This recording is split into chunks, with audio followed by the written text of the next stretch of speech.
Arsenal hosted Southampton at the Emirates, and even though with a lot of possession, they were toothless in the first half, and it took them a goal from Archer to shift the gears. With a goal from Kai Havertz, Martinelli, and Bukayo Saka gave Arsenal the much-needed win. And Bukayo Saka breaking a lot of stats. Let's break down the game and see how it went. So, welcome to Football Pundit, and without any further ado, let's get started.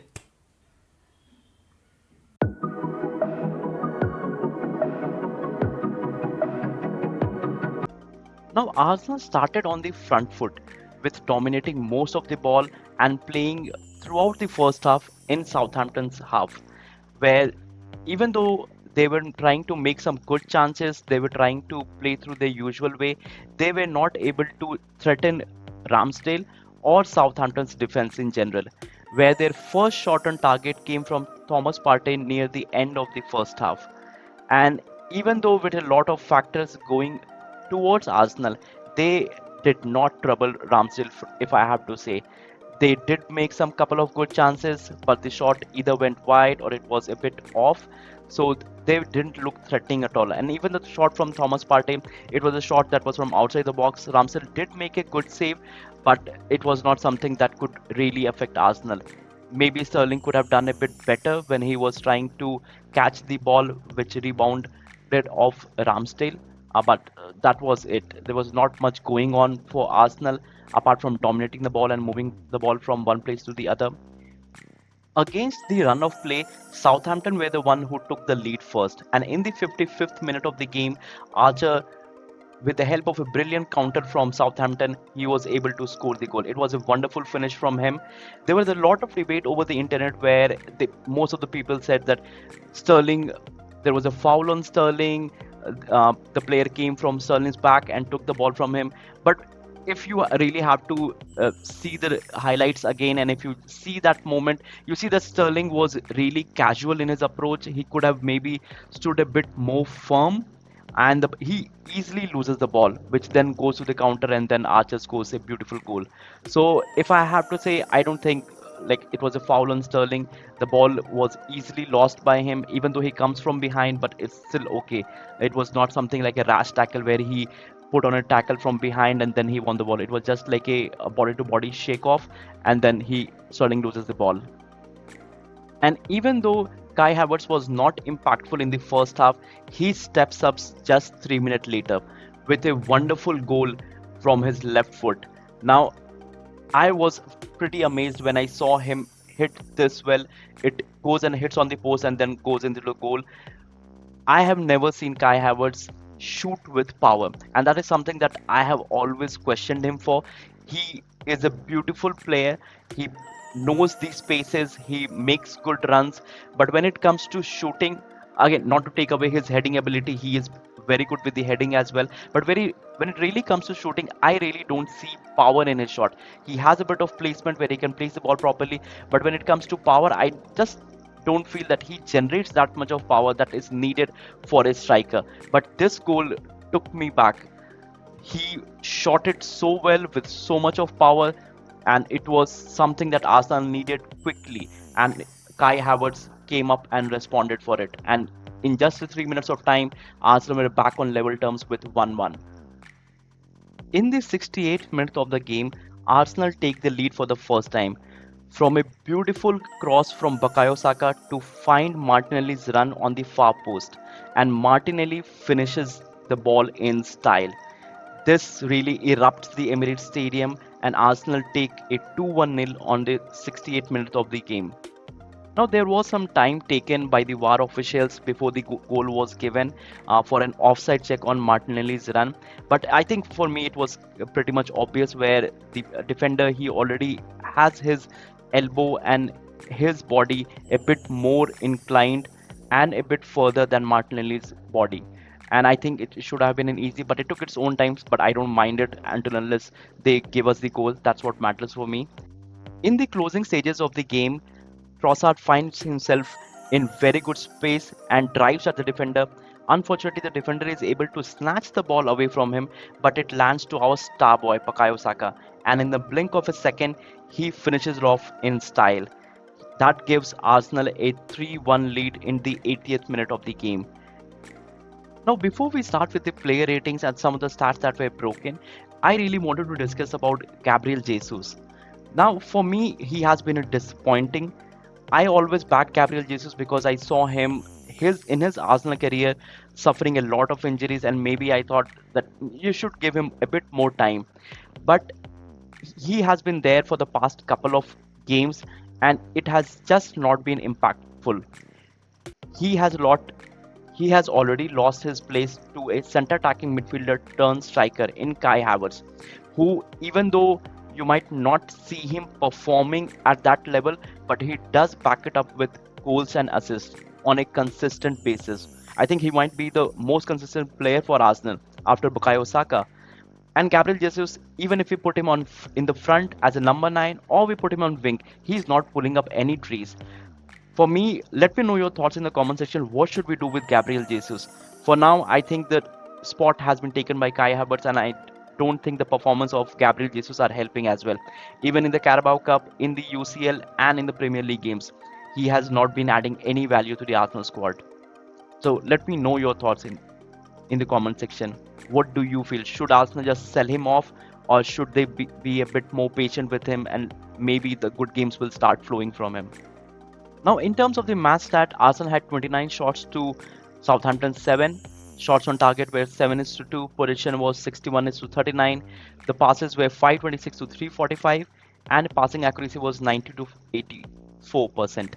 Fouls, it was 10 to 9. It was pretty even in terms of fouls. There were not any yellow cards given for Arsenal fair, so that was a good thing to see. We have seen a lot of reds being given, especially on double yellows. And offside, it was 1-0. We took a lot of corners, but our corner FC was just not at the point for this game. But in terms of Bukayo Saka, he broke a lot of record. Now in the top 5 leagues, Bukayo Saka has the highest assist, the highest big chances created for any player, even more than Yamal and Rafinha, and has the highest key passes at 27. He is performing at his absolute best, and I think he and Kai Havertz may be just driving Arsenal through this rough patch where we don't have Odegaard, we didn't have Marino fit, so but he is performing and pulling up all the things for Arsenal. Now this was the 400 home win for Arsenal. The only club who have more home wins than Arsenal is Manchester United, where they have 428, and Arsenal currently sit at 400. This was a 400 months. Now, again, like how we discussed in the last section, the most number of assists provided by any player in all the top 5 leagues, European leagues, it is Bukayo Saka with 7, backed by Lamine Yamal at 5. Then we have Alex Baena and João Neves, both of them at 5-5. Now there are only 2 players who have managed to score in 7 straight games at the Emirates and score. Now one of them is Robin van Persie, which still hurts me on how he left Arsenal and joined Manchester United. But the second one is Kai Havertz, and nobody could have pulled this one off, where they could have guessed when Arsenal signed Kai Havertz from Chelsea that he would start becoming this vital player for Arsenal. But he has now scored in 7 straight games at the Emirates. He has also been directly involved in 20 goals in 20 Premier League games as a striker for Arsenal. He is averaging a goal or an assist every 82 minutes in the Premier League game when he starts in front as a number 9. Now has been in sublime form for Arsenal. Now Bukayo Saka has directly been involved in 8 goals in 7 Premier League games for Arsenal this season, where he had a goal and assist against Wolves, an assist against Villa, assist against Brighton, assist against Spurs, assist against mancity. The only place that he didn't had one was when we played Leicester City. Then again, 2 assists versus Southampton.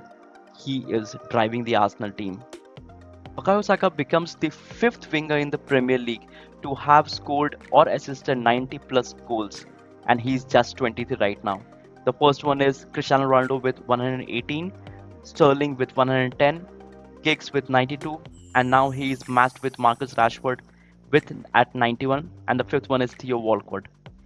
And in the last 10 years, Bukayo Saka is the only player in the Premier League to have created 7 plus chances and taken 7 plus shots in a single Premier League game on two separate occasions. He has done that back-to-back games, so he had 7 shots and 8 chances created for Leicester City, and 7 shots plus 7 chances created versus Southampton. He has been delivering an elite output, and we need him fit and firing if Arsenal has any chance of going for the title this season. Let's have a look at the SOFA score rating. So the SOFA score rating for Bukayo Saka is 9.9. He was totally influential in the game with the key passes of 7, crosses 11, long balls 1, 2 assists, 1 goal. The second is backed by Kai Havertz, where he scored 1 goal. He had 2 shots on target, 4 shots off target, dribble attempt 4, where he was successful at 2 of them. Big chances missed, he was 1, touches 54, key passes 1. And then we had Thomas Partey fill in the right back position for us because Ben White and Timber, both of them were not available for the game due to injury. And I think he did a pretty good job there at right back. Arteta and Arsenal, we have already tried Thomas Partey as a right back, and I think for games where Arsenal dominate the ball more, I think he can prove a vital player there. But for games where like Manchester City, Liverpool, and tough away games where we will be having threats at counter attacks, I think this will not be a good fit. But for game where we dominated, I think this looks pretty okay to me. So he played for 84 minutes. He didn't had any assist or a goal, but he had a total tackles of 4, ground duels 1, 5 out of 5, aerial duels 1, 2 out of 10, and he did had a lot of position loss, but he was playing at a right back, not his usual position, so that's okay for me. I really also wanted to talk about Merino. I saw him in the Champions League game. I saw him in this Premier League game where he came on as a substitute. Now he looks very slow. Now he does have that Spanish touch where he has close control. He was able to keep the ball in position with in a very composed way. But his turns, his ability to move the ball forward. But maybe I'm too quick to judge as of now.